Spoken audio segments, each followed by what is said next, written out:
Did you know that less than 15% of the books published each year by traditional publishers are by people of color? Well, on Girls Talk Books, we uncover the truth about diversity in the publishing industry and celebrate the authors and industry trailblazers who are changing the game, sharing their wisdom, and inspiring the next generation of storytellers.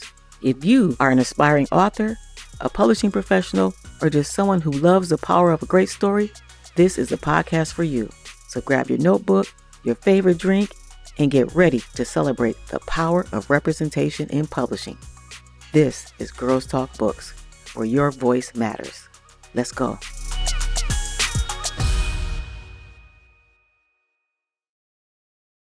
Today on Girls Talk Books, we speak with author Naima Abdullah on the success mentality. Her book, Stop Saying and Start Doing, is a guide crafted specifically for ambitious business owners who have their sights set on achieving 6- and 7-figure milestones. This book is not just a manual filled with generic advice.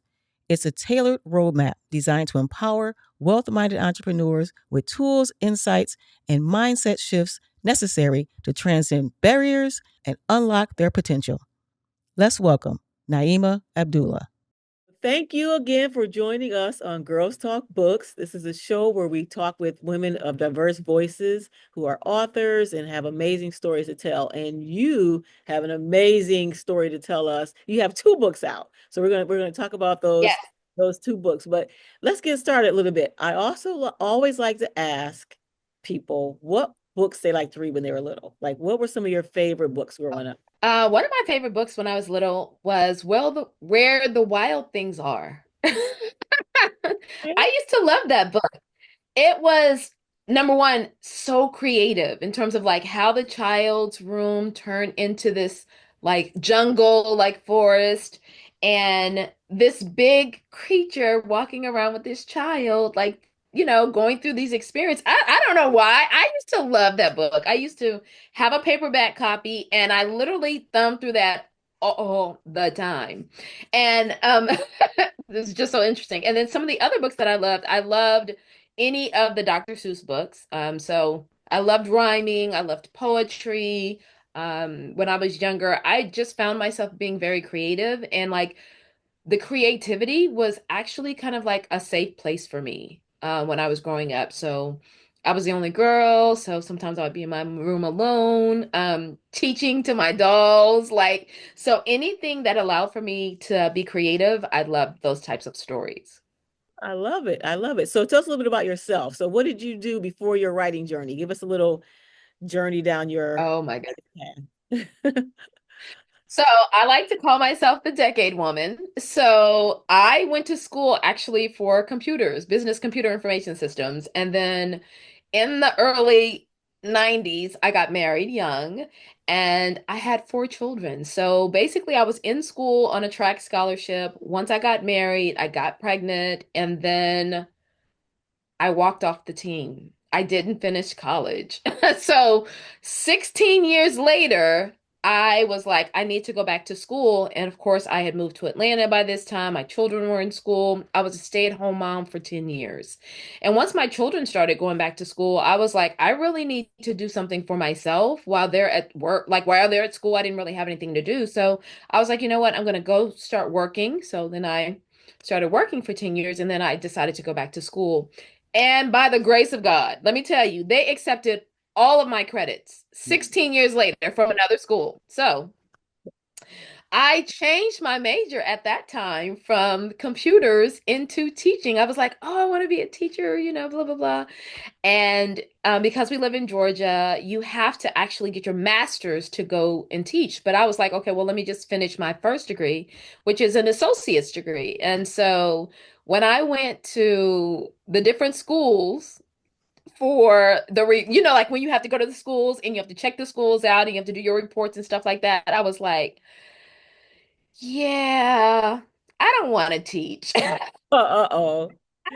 I was like, these children are not what I thought was going to happen. And of course, I was interested in teaching middle school and high school students, and it was a lot. So I ended up getting my degree anyway. So I have my associate's degree in education with a emphasis in sociology. And so, of course, I love the study of people. And so after that, I was working at my place of worship for 10 years. And actually, I've been there for 20 years now. So I love talking to people, understanding people. And over the last couple of years, I just started using like the skill sets that I learned being a stay-at-home mom, not skill sets that I learned being in college. So, as a stay-at-home mom, I used to do bookkeeping for the household and managing my home. And so, what I did with that was I used that skill set and I actually started working for a consulting company. And from there, I started working and learning fundraising strategy. I knew how to do create websites. I learned how to do graphics. And so then I started my own company. So I was like working at my place of worship for so many years, helping so many business owners with event planning, project management, again, flyers, all these different things. I was like, I'm doing this for free. I was like, oh, no, no, no, no, no. I'm about to charge for this. I'm about to charge. So I started charging for that. And that's where my actual business right now, Get It Done Professional Services, started. And doing fundraising strategy for basically over 9 years, helping HBCUs, small organizations, and nonprofits bring in, millions of dollars every year. And then I did a big pivot and I was like, I've been helping people so I went to, I don't know if you all have read the book, We Should All Be Millionaires by Rachel Rodgers. But from reading that book, I became a member of her club. She has a club, We Should All Be Millionaires. And then she offered a coaching program. This is her first coaching program ever. And I was like, this is my calling. I want to be a coach, right? So I decided to become a coach and I graduated from that program at the top of 2024. So last year was my first year experiencing being a life and business coach. And man, you talking about learning some stuff. So that's where this comes along, confessions and game-changing actions. And so basically, this book itself is basically like about it's like 20 of us decided to write a book together. And we are writing about our experiences. And that's what my chapter is about. And my chapter basically, I am a life and a business coach, but I focus on mindset. And so I'm really helping people overcome internal saboteurs. And a lot of people probably don't know what saboteurs are, but any of those feelings that you get that brings about negativity or you immediately start judging other people. You start judging yourself. You start judging situations. We do this every single day, all day, every day. We're always talking about people. And even though people think that they're not doing this, they regularly are. You go onto the internet, social media. Oh my gosh, this is ridiculous. That person's so dumb. We do it all the time. And so what I do is I help people manage those saboteurs because the saboteurs basically were protections when you were smaller. Something happened to you when you were younger, not necessarily overly traumatic, but just experiences. It could have been that you were told never to speak. You're a child, don't speak. And so your voice was suppressed. And so what ends up happening is that suppression began to develop a saboteur to protect you. And now that you're older, that's not necessary anymore. So all of these saboteurs inside of us from whatever experiences we have are really what formulate how we make our decisions and who we are right now. And so when people say, you see yourself basically going through the same pattern over and over and over. I can guarantee you that that same pattern exists in all areas of your life, not just your relationship, not just your business, not just with your children, not just with your friends. Everything is consistent because what your brain neurologically has said is, oh, this is how I should react when this happens. And so, neurologically, this is why we have learned behavior that is basically generational, because you're learning the behavior from the person who you experienced and saw it from, and then they learned it from so yeah, we keep talking about we're not living in the experiences of our ancestors, we absolutely are. And until someone within that line begins to recognize what that behavior is and shift it, we're going to keep experiencing the saboteur. So mindset work is so important for me. So this is how I came up with this book, Stop Saying and Start Doing. And this book is basically all the sayings that people say when they're business owners. And they need to stop saying those things and start doing the work. Hopefully that wasn't too much. Love it, love it. I mean, it's giving me some things to think about. So, give us, I know we don't want to give away all the stuff from your book, but give us a tip on what we do to get rid of those saboteurs. Like you're saying, these are Oh things we my grew up with. They're, gosh. I've seen things that, people in my family have done, and you're right. I've used those same reactions with other people. And then I Yeah, look back and say, oh my gosh, I'm doing the same thing, but I recognize it. absolutely. Sometimes we may not recognize it. So give us some tips on what we can do to kind of curb that behavior. So one of the things that I've noticed a lot, and I've noticed this a lot amongst African American people, is that people have a controller saboteur. The controller saboteur is the person or the characteristic within you that wants to control everything around you. Meaning, anytime you're telling people, well, you should have did this or you should have did that, or you're telling people, no, do it this way, or you're saying to people, hey, I got it. Follow, this is how I want you to do it. Literally, they are controlling every single thing they want the person to do. And it's really a trigger to manage their own conflict within themselves. They want to control it because they don't want to feel uneasy. And we are around a lot of controllers. And sometimes you'll see women, as they say that women are very aggressive or whatever, it's because women are trying to control their environment so that they're not feeling uneasy. Because, of course, I don't know if you know, but Black women are the most stressed people in the world. And because Black women are stressed, we end up having all of these health issues with being overweight and things like that. And so we're not able to manage our hormones, but we're controllers, right? We're controlling the situation so that we can feel at ease emotionally. And one of the things that you can do when you see yourself controlling somebody is number one, name it. Name it. Like, okay. So I name my controller. My controller, her name is Cindy. Cindy girl. Go sit down. Right. Okay. I don't need you right now. I appreciate you trying to come up, but let me not control. And some of the ways that you can make some adjustments when it comes to controlling people, especially like when you're working with people and they give you ideas. Controllers usually are like, no, I don't like that. This is how we're going to do it. And they're trying to tell people how to do it their way. Instead, one of the things that you can do as a controller is number one, again, name it and then take a deep breath and then say, I like, and then say one thing that you like about their idea, because generally it is something you can like about the idea. And then you can say, and I like whatever you like, and then add on your perspective, but never negating the other people who are in the room. Because what's going to happen is controllers, as they've been doing all of this, controlling all of their lives, most of the people around them don't really like them. They always, you can walk into a room with a controller and everybody's like, whatever she tells me I'm gonna do, I'm gonna do. Right. I And mean, that just really means that they don't feel safe around that controller. They don't feel safe to express themselves. They don't feel safe because that controller is always going to reshift the energy, reshift their mindset to make sure that they're feeling comfortable. And that's not good. And so, again, something as simple as accepting that other people do have an input is a great way that a controller can begin to acknowledge that, yes, other people do have ways that we can do things. And yes, if I feel the need to control, I really just need to take a deep breath. And one of the things neurologically that they can do is kind of like rub their hands together.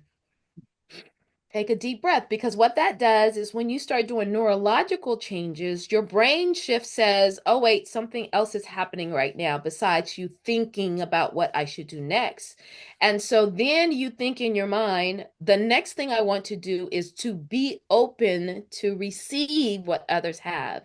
And then when you start thinking and saying what you want to change your mind and how you want to experience it, then the controller saboteur starts to go down. So that's one way. That's just one of the 10 saboteurs, but one way that you can shift your Wow. mindset in order to have a better experience. And people around you will begin to experience you in a better way as well. I like that. And on one hand, I like that you're controlling, yourself, like, okay, bring it down a little bit. Because I can get that way sometimes too. When I have something in Yeah. my mind, it's like, this is the way I want this to look. And I've Right, was right. having events where people have set things up and I'm looking like, I don't want the table there, I don't want the table there. And I start moving things. And then after a while, they're like, where do you want this to go? Like before they even do it, they're like, where do you want this to go before I even put it? So I get that. I've been guilty of that.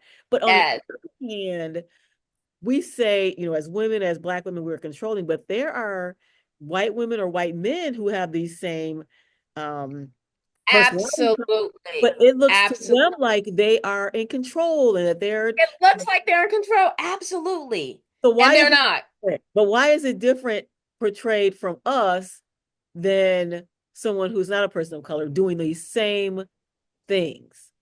So the one way that it looks different is number one is learned behavior for us Mm, through slavery. mm, This is learned behavior. So you were half Negro. Who did you learn how to be like this with? You learned how to be like that because you were close to master and master was doing it. So yes, it does look different. How it shows up for us differently is because number one, naturally, our nature as African American people is communal. mm, We're always about sharing, caring, being there for one another. So when you see us not doing those specific things, you know automatically that we've taken on someone else's trait. mm, And it's not just because our grandparents did it, it's because they learned it from someone else. And yes, it looks different because those groups of people, they're not looking to change. They've literally created a system in the world that reflects that specific behavior. mm, And when we are, so when they keep saying, oh, the system doesn't work, it absolutely does. The system is put in place to create specific results, and those results are happening right now. And what we feel when we start feeling a resistance to the system, that's because we don't want to be a part of that. So we have to like throw the system away and say, okay, you know what? This does work for them because their behavior can't change until they believe that their behavior is not accurate. But again, when you want to control other people, your whole message in the world has been let's go somewhere, get some people, bring them back, let's control them, let them take care of our children, breastfeed our children, raise our children, and then let's still tell them that they're not worth anything. And guess what? It still exists to this day. And we're experiencing it right now with this new presidency. I mean, I hate to say it, we're experiencing it all over again.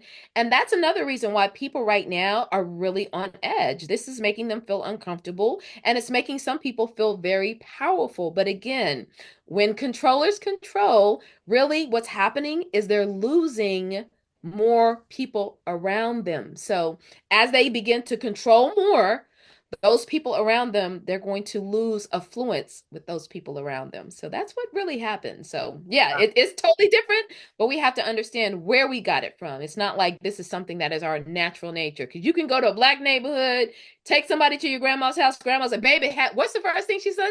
Baby, have you eaten? Right? right, right. We're gonna take care of each other. We are people who take care of other people. I saw a TikTok once before. It was an Indian guy. His mother was like, if you are ever in trouble, he was going to college. She said, if you're ever in trouble, look for a black woman. Mm, Look for a black woman, ask her for help. She will help you. And he swears up and down that advice that his mother gave was the most authentic advice. And it is absolutely true. Black women are mothers, we are nurturers. We will take care of any and everybody to the expense of our own selves. And I love that because on one hand, the controlling, the mothering, the taking charge is beneficial, Yes. But then on the other hand, in the corporate world in different ways, it's like, Yes, no, and it's hard, like you say, it's hard for us to pick that balance. Because if I'm controlling everything absolutely. as a Black woman in my home, I'm taking care of people, I'm nurturing them when I get to a job and I want to do that, and people see me as Yes, controlling, it's like, yes, I ain't controlling, this is just who I am. And then so for you absolutely. to say, okay, we have to learn how to, it's a challenge to say, okay, now how do I back down from this as my natural self? And sometimes it's to make other people, like you said, feel more comfortable with you. Yeah, it And it's is. not, and so that's always the balance. And as women of color, we always have to find that balance, in different things. Always have to find the balance. I love that. So Yeah. I love it. Oh, this is a great book. So everybody get that book. Now we're going to talk about stop saying and start doing. So tell us a little bit Yes. about that. So this book, so as business people, you'll hear the same thing over and over and over. Oh my God, I've tried everything. And you absolutely have not, right? So these sayings that a lot of business people say are permeate, they're all over the world, right? So what this book does is it has these sayings, stop saying and stop doing, right? Mhm. I'll wait for the perfect moment. And then basically it'll show you a statistic that shows you about this particular saying, why you're saying that specific thing, and why you need to stop saying it, and then what you need to start actually doing, the Wow. action. And Wow. this is actually a workbook. So it's short, it's not too big. But in the back, it has the exact same thing, stop saying and start doing. And it has the title right here, and it has the date that you start. And so with the date, you put the date that you start, and in 14 days, you should have seen a shift in your mindset and in how you progress with your work. So if I say something again like, oh, I'm going to wait for the perfect time. No, you're actually not. You need to start right now, right? And statistically, people are always going to be waiting and waiting and waiting. And that is really just a form of procrastination, which is also a saboteur that is called the avoider. The avoider always likes to sit back and procrastinate so that they can avoid the results. And we don't want to do that. So, what this book again is doing is helping people to get and move past some of these same things that they always say. We always say, I'm not ready yet. Right. If you thought it, and it's in your mind, God has already said for you, this is what you can do. Come to success. But we're always making excuses of why we're not ready. You absolutely are ready. That's why you have that concept or that idea in your head and no one else has it. And so, what we have to do is empower ourselves more because we know that we have the one thing that can shine its light in the world. We all can do the same thing, but everyone is different because everyone is their own piece of cake. If we can have 15 different bakers, everybody can bake the same bread, but I can guarantee you that every piece of bread has something different in it. And we have to recognize that and accept it and shine and show up in the world as if we are the only one. And one of the things that I have daily affirmations that I've created on YouTube. And one of the things that I say is, I am uh, the most valuable resource. You have to be your own most valuable resource. And you have to see how you, as a resource, are here to share and to give to the world your gifts. And Wow. it's so important. So, this is part of giving your gifts to the world. Stop saying specific things because we want to get rid of negativity and start doing. And the more that you do, momentum begins to build. And as momentum begins to build, what also builds? Your money, the changes around you. As you change, things around you change.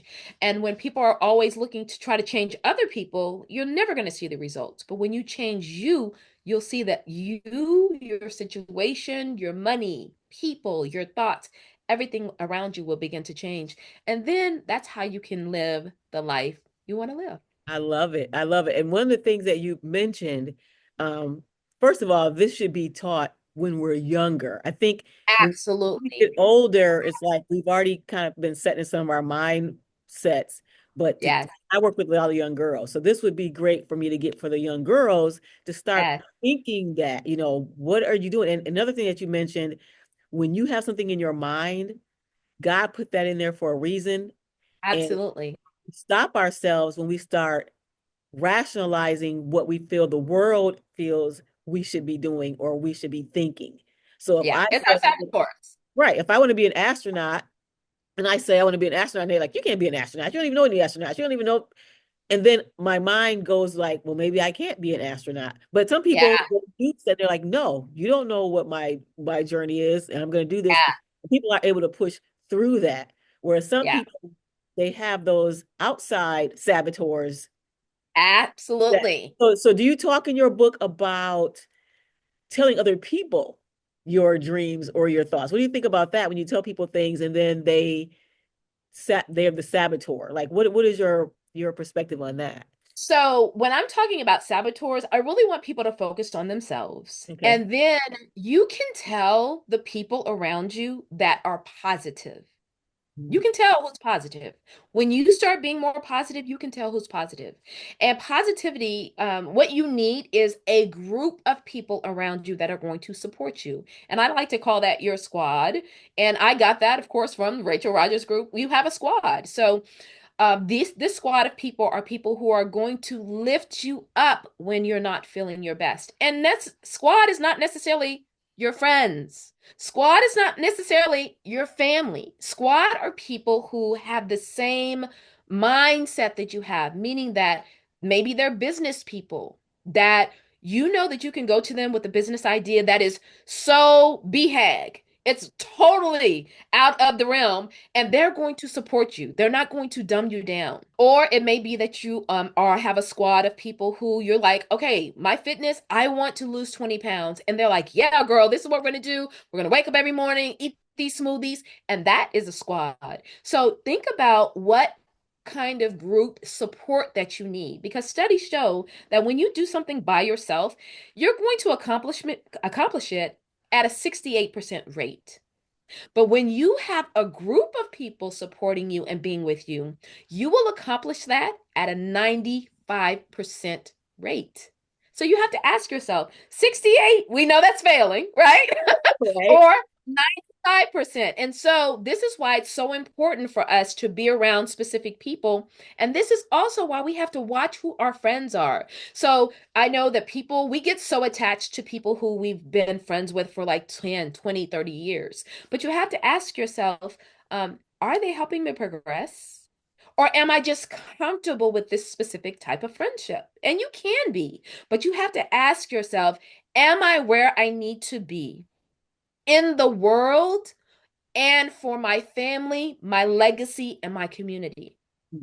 And if not, you're gonna have to shake some of those leaves. You gotta have to shake some of those people out of your tree in order for you to get to your destiny. A lot of people really don't reach their destiny, even though they have so many different things in their head that they could have done. And they said it's not a lot of bodies in the grave. You know what's a lot? If a lot of things that are in the grave, ideas that never came into fruition. So we have to think about, man, let us be more positive and hang around people who are going to incite us to our destiny. And that's so important. So yeah, I don't necessarily talk about, hey, being around positive people around negative people, because when you become more positive, those negative people, you're not going to want to be around them anyway. So it's kind of like a natural manifestation of you changing. And then again, things around you begin to change. I love it. I love it. So I don't want to give too much of your book away because we want people to buy the book. So Yes, yes. they get the book. And we could talk forever and ever. This is a great topic. And I want to just touch a little bit about, because this is Girls Talk Books, and we want people to Yes. know, how you were inspired on your journey to even publish. So tell us a little bit about your journey to publish. Did you self-publish? Did you go through a publisher? How did that all come about? So both books are self-published. Again, the CEO Chronicles, we have a coach inside of our group who is a publisher anyway. And so she was like, she came up with this concept of, hey, let's all write a book, everybody write a chapter, and then we're going to sell this book. We've been selling this book, all right? And so I'm super excited. I was a little nervous about writing my story. And then I had to check my saboteurs because my story was about the saboteurs. So I had gone through a positive intelligence course, and the top three saboteurs that I was dealing with at the time, I literally wrote the book. I wrote three areas of my top three saboteurs, and I wrote how that affected my life. And so when I was writing it, it was a healing as well because I had come to a place where I was like, you know what? I'm healed from this situation. And me writing it and being able to express it and not feel any shame, yes, this is a win for me. So that was the first thing. The second book that, of course, I began to write is because what I started noticing once I became a coach is that people have a million excuses as to why they're not doing specific things. And this is why there's only 1% of the world that is making millions, right?